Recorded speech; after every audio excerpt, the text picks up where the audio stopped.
Last लेक्चरला आपण entries समजून घेत होतो. कॅश सेल्स, क्रेडिट सेल्स समजून घेतलं होतं, बरोबर. त्याच्यानंतर रिटर्न इनवर्ड हे सुद्धा समजून घेतलं होतं. परचेसचे एंट्रीज समजून घेतल्या होत्या. मग कॅश परचेस, क्रेडिट परचेस समजून घेतलं होतं. आणि मला वाटतं आपण गुड्स विड्रॉन बाय प्रोप्रायटर इथपर्यंत आलो होतो, बरोबर ना? हो सर. बरोबर. Goods withdrawn by proprietor. Proprietor म्हणजे बिझनेसचा ओनर, आणि त्याने जर गुड्स विड्रॉ केला म्हणजे स्वतःसाठी वापरासाठी, प्रायव्हेट यूज साठी किंवा पर्सनल यूज साठी जर घेतला, किंवा हाऊस होल्ड यूज साठी जर घेतला, घरगुती वापरासाठी, तर त्याला काय म्हणतो आपण? ड्रॉइंग. ड्रॉविंग म्हणतो. आणि ड्रॉविंग अकाउंट काय केलं जातं? डेबिटेड केलं जातं. मग याची एंट्री काय होते? तर याची एंट्री केली जाते, एकच मिनिट मी जरा झूम करतो म्हणजे तुम्हाला दिसेल. याची एंट्री या ठिकाणी त्यांनी दाखवलेली काय? Drawing account debit. Drawing account debit to goods withdrawn by proprietor account और परचेस अकाउंट असं त्याला म्हटलेलं आहे. कारण की माल गेला म्हणजे त्याला आपण क्रेडिट करणार. आणि drawing account debit to goods withdrawn by proprietor's account अशा पद्धतीची एंट्री आपल्याला करावी लागणार आहे. नॅरेशन लिहायचं being goods withdrawn by proprietor for personal use. आणि पर्सनल यूज साठी बिझनेस मधनं ड्रॉविंग घेऊ द्या, गुड्स घेऊ द्या, कॅश घेऊ द्या, असेट यूज करू द्या, त्याला एकत्रित काय म्हणतो आपण? आत्ताच सांगितलं.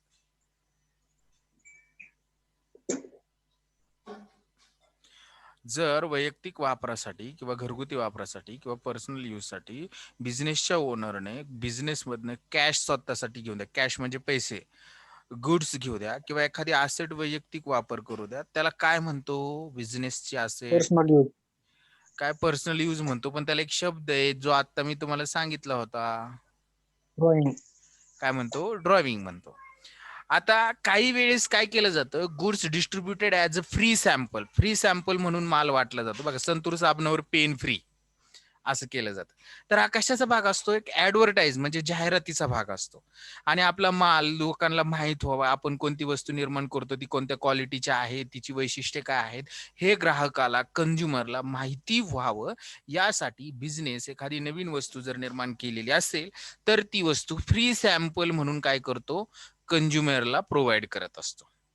जसं मी फ्री क्लास तुम्हाला प्रोव्हाइड करतोय. का करतो? कारण की मी काय शिकवतो, कसं शिकवतो, काय फॅसिलिटी प्रोव्हाइड करतो हे माहित व्हावं म्हणून. तर हा माझ्या क्लासच्या कशाचा भाग आहे? ऍडव्हर्टाइजमेंटचा भाग. माझ्या क्लासची जाहिरात व्हावी, लोकांना माझा क्लास माहित व्हावा, विद्यार्थी माझ्या क्लासमध्ये जॉईन व्हावेत, हा माझा काय असणार आहे? मोठो असणार. तर फ्री सॅम्पल जे आहेत, जर गुड्स जर आपण फ्री सॅम्पल म्हणून डिस्ट्रीब्यूट करत असेल तर त्या बिझनेसचे ऍडव्हर्टाइजमेंट समजली जाते ते.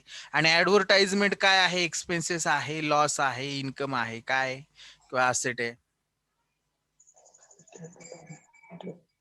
ऍडव्हर्टाइजमेंट कोणत्या कॅटेगरीमध्ये येत असेल? मी 4 कॅटेगरी सांगितले: असेट, लॅबिलिटी, इन्कम आणि एक्सपेन्सेस, किंवा इन्कम लॉस, किंवा एक्सपेन्सेस लॉस, इन्कम गेन असं. एक्सपेन्सेस. एक्सपेन्सेस मध्ये येत असेल. ऍडव्हर्टाइजमेंट जर एक्सपेन्सेस मध्ये येत असेल आणि एक्सपेन्सेस जर वाढला तर आपण काय करतो? ऍडव्हर्टाइजमेंट वाढली ना, फ्री सॅम्पल केलं म्हटल्यावर काय करतो? एक्सपेन्सेस वाढल्यावर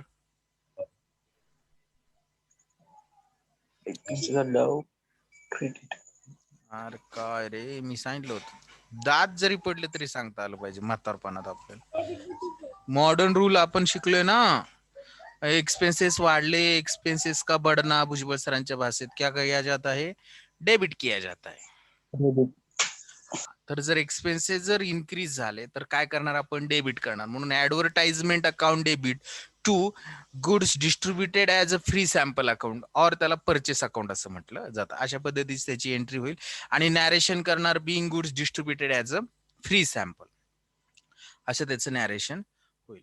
next entry, goods destroyed by fire आणि ऍक्सिडेंट.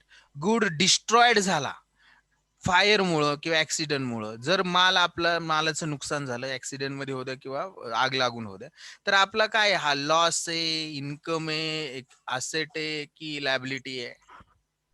लॉस. लॉस. आणि लॉस झाला की आपण काय करतो? डेबिट करतो, क्रेडिट करतो?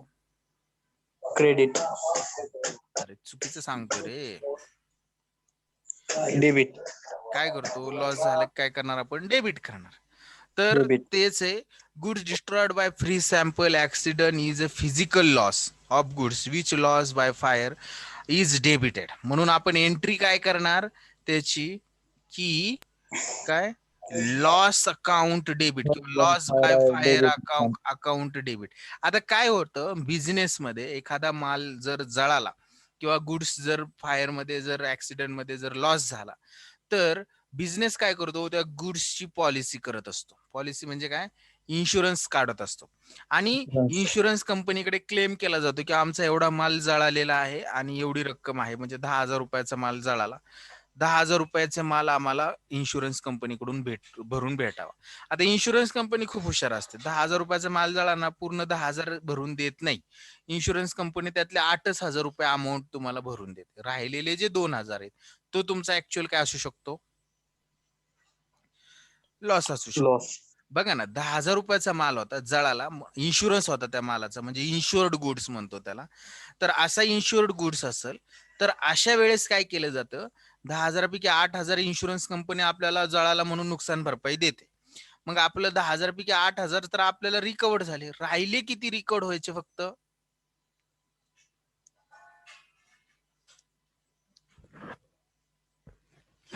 बोला ना. रिकॉर्ड होणार किती नाही, 10,000 पैकी 2,000. मग हा 2,000च आपला ऍक्च्युअली लॉस झाला. मग एंट्री काय करतो, लॉस जो झालाय त्याला डेबिट देतो. म्हणून loss by fire account debit to goods destroyed by fire account. आणि जर समजा इन्शुअर्ड गुड्स असेल, म्हणजेच काय, मालाचा जर क्लेम केलेला असेल, मी आताच सांगितलं तुम्हाला, तर अशा वेळेस जेवढा लॉस झाला त्यालाच डेबिट देणार. म्हणजेच काय, इन्शुरन्स कंपनी अकाउंट डेबिट किंवा loss account debit insurance company अकाउंटला क्रेडिट देणार आणि माल गेला म्हणून माल काय देणार, क्रेडिट देणार. त्याची Debit. एंट्री होते insurance company account debit to goods destroyed by fire account. त्याच्यानंतर पुढं एकच मिनिट, जर असं आता मला थोडस सांगताना माग पुढं झालेलं आहे, मी परत एकदा तुम्हाला ती रिकवर करून सांगेल. आता काय होतं, 3 प्रकार असतील तुमचा लॉस बाय फायर. फायर जर झालेला असेल, जर तुम्ही गुड्सचा इन्शुरन्स काढलेला नसेल तर त्याला म्हटलं जातं अनइन्शुअर्ड गुड्स. अनइन्शुअर्ड गुड्स. आणि असा अनइन्शुअर्ड गुड्स जर जळाला तुमचा 10,000 रुपयाचा, तर इन्शुरन्स कंपनीकडे तुम्ही इन्शुरन्स न काढलेल्या गुड्सचे पैसे मागू शकत नाही. तुमचा 10,000 रुपयेच लॉस झाला, मग या लॉसलाच देणार loss by fire account debit to goods destroyed by fire असं म्हणणार किंवा परचेस म्हणणार. तर ही अशी एंट्री होणार. काही वेळेस गुड्सचा काय काढलेला असतो, इन्शुरन्स काढलेला असतो. म्हणजे 10,000 रुपये कंपनीने इन्शुरन्स काढला आणि 10,000 रुपये भरून दिले, 10 पैकी 10, तर लॉस काहीच झालेला नसतो. मग अशा वेळेस कोणती एंट्री केली जाते बघा, ही insurance company account debit to goods destroyed by fire account. पूर्ण लॉस जर आपल्याला भरून भेटत असेल तर. आणि काही वेळेस काय होतं, इन्शुरन्स कंपनी पूर्ण अमाऊंट भरून देत नाही. जसं मी आता तुम्हाला सांगितलं की 10,000 रुपयाचा माल जळाला, त्यातले किती दिले, 10,000 रुपये आपल्याला 8,000 रुपयेच भरून दिले, राहिलेले 2,000 रुपये दिलेच नाही. म्हणजे ऍक्च्युअली आपला लॉस 2,000च झाला. तर अशा वेळेस एंट्री काय करावी लागते, इन्शुरन्स कंपनी अकाउंट डेबिट, आपल्याला जर 8,000 रुपये भरून दिलेले असतील तर 8,000 रुपये आपण लिहिणार.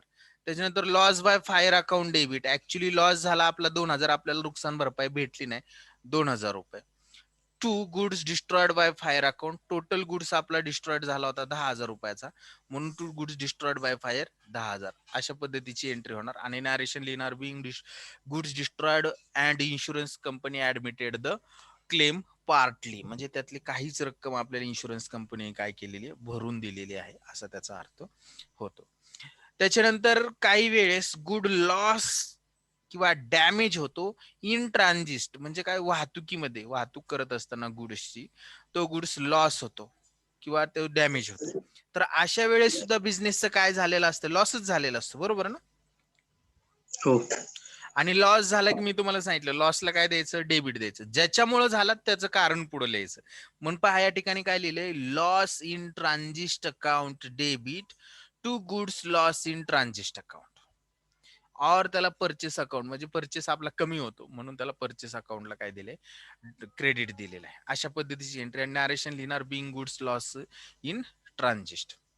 आता पुढं याच्यामध्ये पण त्यांनी काय केलेले आहेत सब पार्ट केलेले आहेत. काही वेळेस गुड्स लॉस इन ट्रान्झिस्ट असतो आणि त्याचा जर इन्शुरन्स क्लेम केलेला असेल तर इन्शुरन्स क्लेम काय इन्शुरन्स कंपनी काय देते. उदाहरणार्थ मला जर सांगायचं म्हटलं तर 5,000 रुपयाचा गुड्स काय झाला तुमचा लॉस झालाय ट्रान्झिस्ट मध्ये आणि इन्शुरन्स कंपनीने तुम्हाला 5,000 रुपये रक्कम लॉस झाल्यामुळे भरून दिली तर एंट्री होते insurance company account debit to goods lost in transit account. To goods loss in transit account किंवा त्याला और परचेस अकाउंट देखील म्हटलं जातं. अशा पद्धतीची याची एंट्री होणार आहे. ही एक किंवा जर समजा 5,000 रुपये तुमचा लॉस झाला ट्रान्झिस्ट मध्ये same goods goods loss by fire सारखे 5,000 रुपये लॉस झाला 3,000 रुपये इन्शुरन्स कंपनीने भरून दिले राहिले किती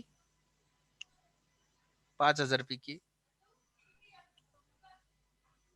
3,000. 3,000 भरून दिले ना म्हटल्यावर राहिले किती अवचर 2,000 2,000. 2,000. ऍक्च्युली तुमचा लॉस झाला 3,000 रुपये इन्शुरन्स कंपनीने भरून दिले राहिले 2,000. 2,000 आपल्याला नुकसान भरपाई भेटली नाही म्हणजे ऍक्च्युअल लॉस आपला 2,000 आहे. मग याची एंट्री काय होऊ शकते इन्शुरन्स कंपनी अकाउंट डेबिट किती 3,000 रुपये. त्याच्यानंतर आपल्याला जो लॉस झालेला आहे लॉस बाय ट्रान्झिस्ट म्हणजे loss in transit account debit 2,000 to goods loss in transit असे एंट्री होईल.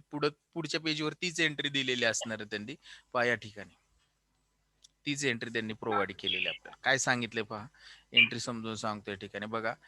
इन्शुरन्स कंपनी अकाउंट डेबिट 3,000 रुपयाचा माल आपल्याला भरून भेटला म्हणून मी 3,000 रुपये डेबिट दिलं.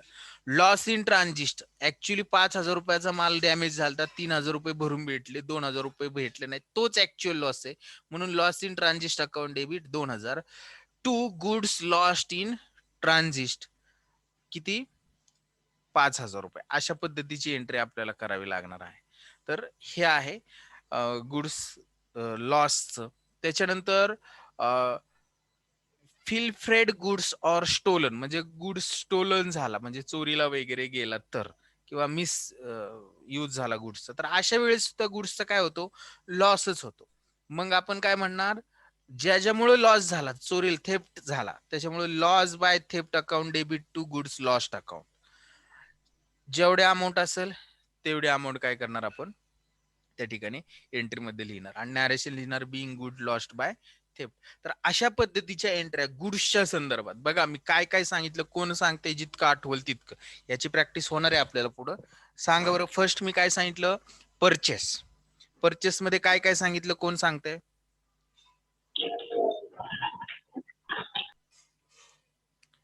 बोला. याच्या लास्ट लेक्चरला मी पहिल्यांदा परचेस सांगितलं होतं. परचेस मध्ये कॅश परचेस क्रेडिट परचेस बरोबर ना. त्याची एंट्री काय होतात ते सांगितलं होतं. परचेस रिटर्न सांगितलं होतं बरोबर का. हो. त्याच्यानंतर सेल्स सांगितलं. सेल्सचे सुद्धा 2 प्रकार काय कोणते 2 प्रकार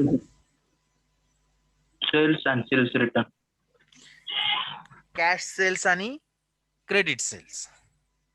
त्याच्यामध्ये मी तुम्हाला सेल्स रिटर्न सांगितलं आणि त्याच्यानंतर गुड्स लॉस होतो म्हणजे good loss by fire good loss in transit good loss by theft good loss by stolen अशा पद्धतीने मी तुम्हाला सांगितलं होतं. तर हे गुड्सच्या बाबतीत आहे. आता काही जनरल एंट्रीज आपल्याला प्रत्यक्षात करायच्या आहेत या ठिकाणी तर त्या कशा करायच्या ते आपल्याला समजून घ्यायचं. एकच मिनिट खाली काय दिले त्यांनी बघा.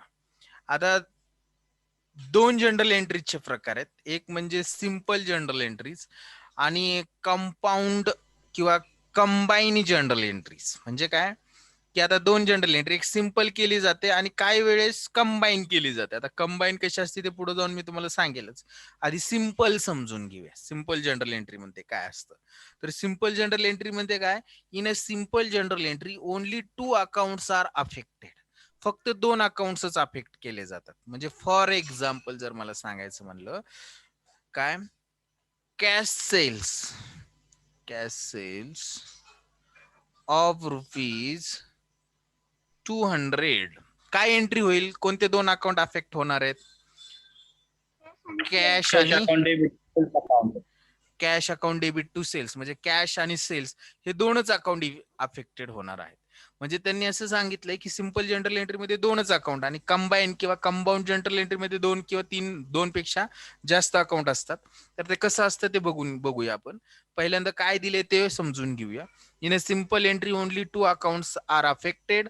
One account is debited and another account is credited. Few transactions are given below for simple journal entries. The process of journalizing can be explained with the following illustrations. म्हणजे खालील उदाहरणांच्या आधारे तुम्हाला सिंपल जनरल एंट्री समजून घेता येतील. तर काय उदाहरण आहे ते बघूया. किती वाजलेत मला सांगा. मला 8 वाजता एक लेक्चर आहे. अरे बापरे, 8:15. 7:45 वाजले. आज थोडस उशीर झाला. एकच मिनिट. हे ट्रान्झॅक्शन आहेत. आता हे ट्रान्झॅक्शन आपण काय करूया, उद्याच्या लेक्चरला पाहायचं का? हो. हो सर. ओके, चालतंय. आज आपण